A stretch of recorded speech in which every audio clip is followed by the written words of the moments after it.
Bihar board परीक्षा 2023 के pattern में फिर से एक बार बदलाव हुआ। देखो, बोर्ड परीक्षा 2023 जो बिहार बोर्ड का होने वाला है, इसमें ऑब्जेक्टिव फिर से गड़बड़ कर दिया गया। कुछ दिन पहले न्यूज जारी कर दिया गया था और अपडेट जारी कर दिया गया था कि मात्र 60 ऑब्जेक्टिव रहेंगे, उसमें 85 ऑब्जेक्टिव बनाने हैं। तो आज की सेशन में, आज की इस वीडियो में जानेंगे कितने करेक्टली आपका ऑब्जेक्टिव रहने वाला है बिहार बोर्ड परीक्षा 2023 में। देखो, सिंपली जो पीछे वाला अपडेट जारी किया गया था उसमें 60 में 50 ऑब्जेक्टिव सॉल्व करने थे, लेकिन इस बार 2023 में पुराने वाला ही पैटर्न है। जो 2022 में पैटर्न था ऑब्जेक्टिव का, 2021 में पैटर्न था ऑब्जेक्टिव का, वही है। कैसे? देखिए, सबसे पहली बात समझो बाबू, ऑब्जेक्टिव जो है ना, अब आपको 100 गो पूछे जाएंगे। कितने? 100 गो पूछे जाएंगे। आज 100 में से मात्र 50% प्रश्न का हमें जवाब देना है, यानी 100% में 100% के जवाब नहीं देना है। 100 में से मात्र ओनली जो है ना, हमें 50 ही ऑब्जेक्टिव के जवाब देने हैं और 50 को छोड़ देने हैं। समझे ना? तो ऑब्जेक्टिव का पैटर्न वही रहेगा जो 2022 में था, यानी 2023 में कोई पैटर्न चेंज नहीं हुआ है। ऑब्जेक्टिव इस बार भी आपका 100 रहने वाला है। अब बाबू 100 ऑब्जेक्टिव है तो मात्र कितना? 85 ऑब्जेक्टिव बनाने हैं। 100 का 100 नहीं बनाने हैं।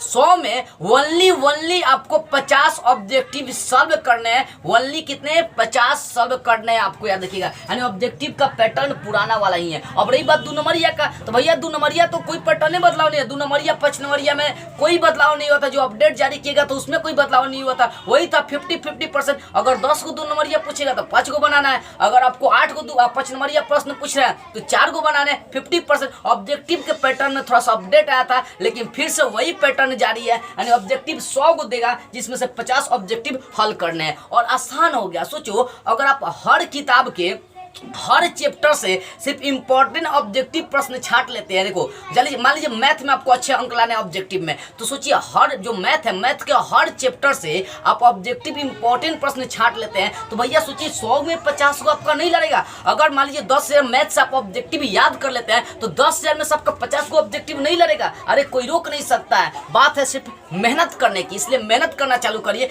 पुराना पैटर्न रियल ढांसू आना चाहिए। 100 को ऑब्जेक्टिव में 50 बनाना है, मतलब आधा क्वेश्चन छोड़ना है, आधा से सोचिए ऑब्जेक्टिव 2 नंबरिया 5 नंबरिया प्रश्न अगर मिला कर आपको 150 प्रश्न दे दिया तो 150 में 150 प्रश्न का हल नहीं करना, 50%, मात्र 75 गो क्वेश्चन को ही हमें सॉल्व करना है। तो बहुत सारे आपके पास ऑप्शन है। इस बार टॉपर बनने का, आसानी से टॉपर बन सकते हैं। बस एक काम करना शुरू करिए, हर किताब के हर चैप्टर से ऑब्जेक्टिव प्रश्न छाटिए, नोट्स बनाइए। 2 नंबरिया प्रश्न का नोट्स बना लीजिए, 5 नंबरिया प्रश्न का नोट्स बना लीजिए और देखिए आप टॉपर आसानी से बन जाएगा। लेकिन उसके साथ साथ राइटिंग भी अपना सुंदर कर लीजिए। राइटिंग के साथ एक और चीज, लिखने का स्पीड। अगर आपकी राइटिंग सुंदर नहीं है तो रिजल्ट बाबू नहीं आएगा। देखिएगा, पूरी दुनिया सुंदरता के पीछे भाग रही है, इसलिए आपका एग्जामिनर जो ना आपकी राइटिंग की सुंदरता देखता है और लिखने का स्पीड मेंटेन होना चाहिए। कहने का मतलब है कि सोचिए, अगर आपका सोचिए आप एग्जाम में बैठे और एक क्वेश्चन लिखने में आप 15 मिनट लगा देते हैं तो क्या सारे प्रश्नों का जवाब दे पाएंगे? नहीं। तो लिखने का भी स्पीड आपका थोड़ा सा होना चाहिए और ये जरूरी है, ठीक है ना? तो आपका ऑब्जेक्टिव पैटर्न में कोई बदलाव नहीं हुआ, वही 100 ऑब्जेक्टिव है,